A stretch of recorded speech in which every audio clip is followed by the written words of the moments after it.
thousands of people have been left destitute in KwaZulu-Natal. So many have escaped with just the clothes on their backs at the time of those floods. So let's go to her now.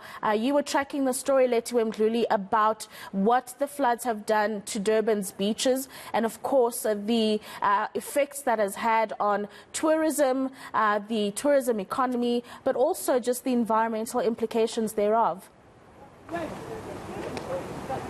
Of course, Lethiwe, as you can see, the cleanup operation is well underway. I want to show you what the team is currently working with, the rubble and the plastic that is seen at the beach. This is, of course, the Church of God that has joined here, coming from Johannesburg, from Pretoria, basically helping or lending a hand to the Durban team with the cleanup operations here in Durban. Of course, this was due to the floods that we experienced over the past 3 weeks as a province, and these are the type of effects that we're seeing right now. And the eThekwini municipality has decided to close down the beach because of the contamination that can be found. This is mostly the rubble that washed up at the shoreline due to the rivers being filled, and the eThekwini municipality did report that there's plastic, there's reeds that can be found here, and of course this is not good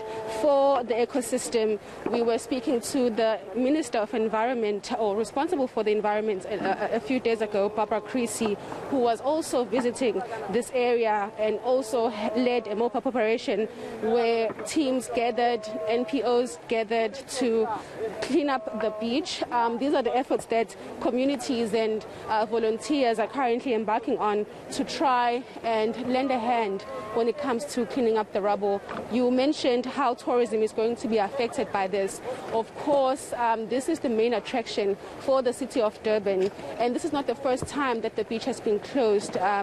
Last year, the beach was closed several times, and that was due to numerous or various other issues, such as the E. coli levels in the water, but now it's closed due to the floods. And of course, it's going to affect the tourism industry, which is currently trying to pick up where they left off before 2020. You'd remember that there was COVID-19 as well.